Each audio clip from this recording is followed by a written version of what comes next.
Assalamualaikum warahmatullahi wabarakatuh. Perkenalkan, nama saya Abdul Somad, SDM PKH Kecamatan Jayakarta, Kabupaten Karawang. Di sini saya akan memberikan video simulasi pelatihan P2K2 yang diberikan oleh BBPPKS Kabupaten Bandung. Semoga video ini dapat bermanfaat dan juga bisa memenuhi salah satu syarat yang diberikan oleh BBPPKS Bandung. Sekian dan terima kasih. Wassalamualaikum warahmatullahi wabarakatuh.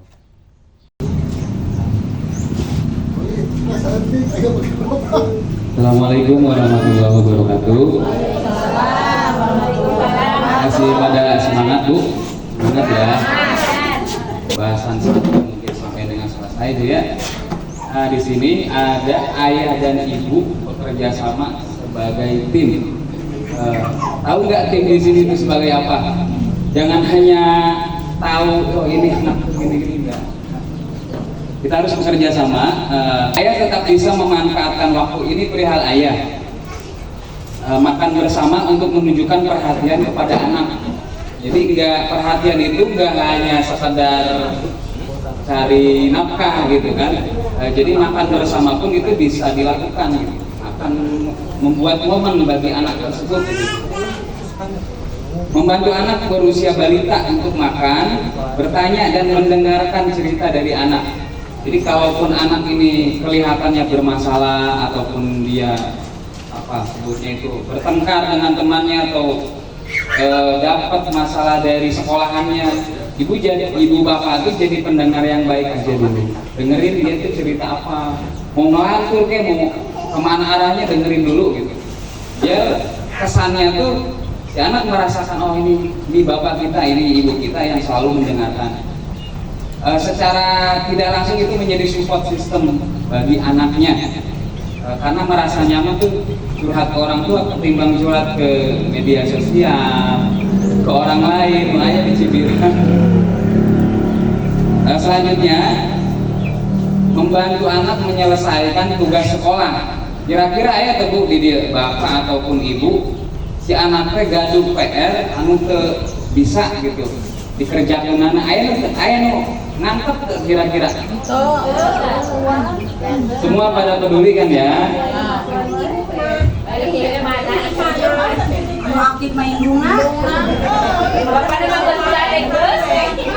Jadi kalau ada PR di sekolah tuh bukan dibantu mengisinya, tapi dibantu untuk cara pengisiannya. Kalaupun matematika 1 kali 1 itu 1, jangan diisi sama ibunya, tapi sama anaknya.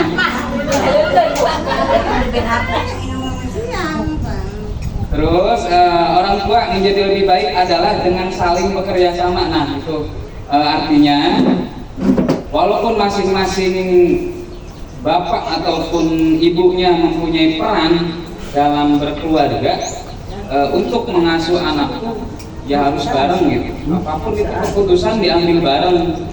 Jadi jangan sampai ibunya keputusannya A, sedangkan si ayahnya keputusannya B, itu tidak sejalan juga.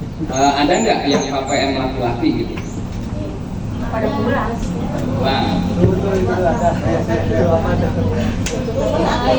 Ayah baju merah.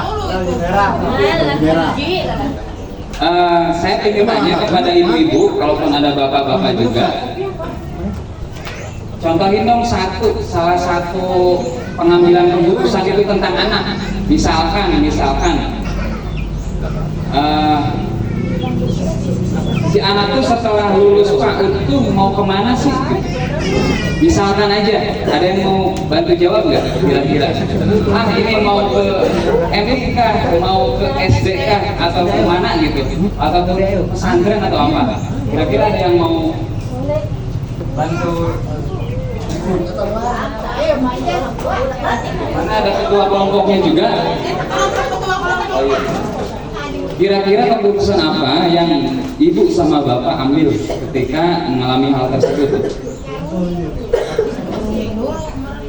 Dulu mah bapaknya mana kena anak lah mau kemana, mau pengen kemana. Menuruti kemauan anak pengen kemana? Iya. Secara tidak langsung orang tuanya support aja selalu Iya. positif. Iya. Apalagi ada kepikiran nggak, oh ini kalau anaknya pengen sekolah misalkan sekolahnya mahal swasta, itu ada kepikiran oh ini gimana ya biayanya atau apa? Ada ibunya yang negeri, anaknya ada ke swasta ada Pak. Jadi gini ya, kalaupun sekolah-sekolah di kita tuh sebenarnya itu pada gratis ya, pemerintah juga membantu. Nah kalau keputusannya si anak pengen ke swasta, misalkan apa sih ayah sama ibu tuh gitu, berundingnya, diskusinya, musyawarahnya, itu kan perlu ada diskusi juga modalnya, biayanya, anak di sekolahnya. Ataupun sekolahnya jauh, nah itu nanti antar jemput misalkan apa tuh bahasanya melang, khawatir gitu kan di sinanon di jalan, nya di sekolah mah berangkat, di sekolah tangga. Dengan nilai. Nah itu bisa diciptakan artinya mau besar mau kecil itu kembali lagi ke anaknya, sama support sistemnya juga dari orang tua. Kalaupun orang tuanya apa sebutnya joledar gitunya, sebodohannya, kemungkinan nenek juga bakal turun kecil gitu. Yang inginkan ibu itu ke sekolahnya anu dengan anu, tapi pada realitasnya ini neneknya sedikit. Kenapa? Jangan menyalahkan anak juga gitu. Jadi ayo neng atau ayo jangan belajar atau apa, mama bantu. Apa sih yang menjadi kendala ataupun jadi pemikiran anak itu ya sama-sama aja dibantu. Biar dia tuh lepas sama potensinya keluar Bu. Dia suka apa ya udah didukung aja selagi itu positif. Ini mah gitu kan, jangan ini jangan itu jangan. Ya itu nanti tertutup potensinya. Barangkali aja kita nih selaku orang tua mungkin lulusannya sampai SMP, sampai SMA ya. Ninggal si anak mau ulah gitu kan. Ya kalaupun biaya kayaknya sih kalau biaya itu pasti diusahakan kok, dapat dari mana aja. Penting anak sekolah. Yang keenam itu menjadi orang tua yang lebih baik adalah ayah dan ibu berdiskusi dan memutuskan hal bersama yang tadi terkait pengasuhan anak. Jadi di sini ada pola asuh. Dengan cara ini orang tua akan memikul beban yang sama dengan merasa mendapat dukungan satu sama lain.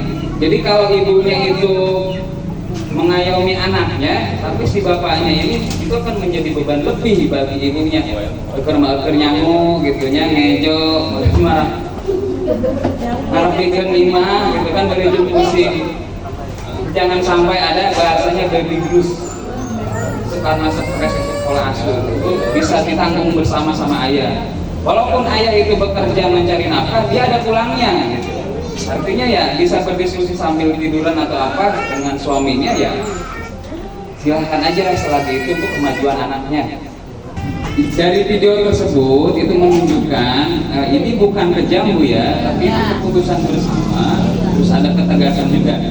Dia mau demi kebaikan juga, dia mau memberikan anaknya itu es tong-tong, tapi dia posisinya lagi makan gitu, ataupun belum makan si anaknya. Nah itu bisa dipraktekkan Bu di rumah.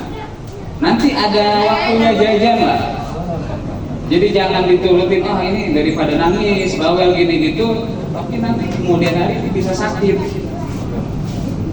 Berilah gizi-gizi, asupan gizi-gizi yang baik dulu, baru setelah itu bisa jajan. Itu pun kalau anaknya nggak demam atau nggak sakit lah, bisa dikasihkan.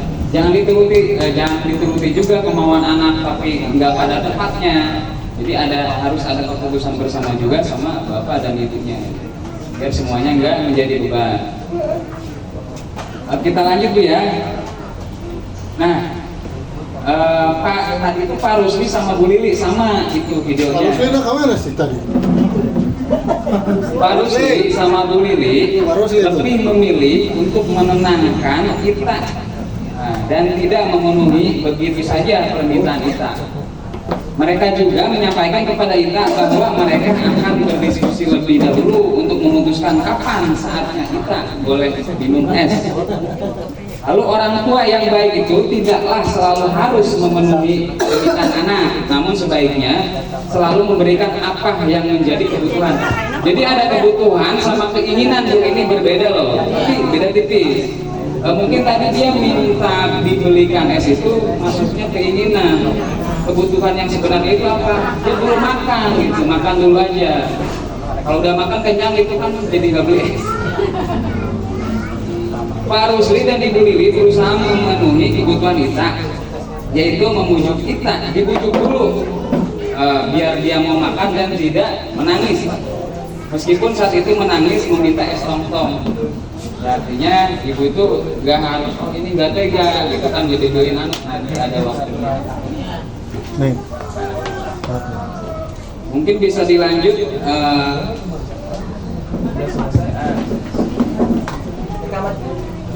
Akan dilanjut langkah selanjutnya oleh Bapak Eka.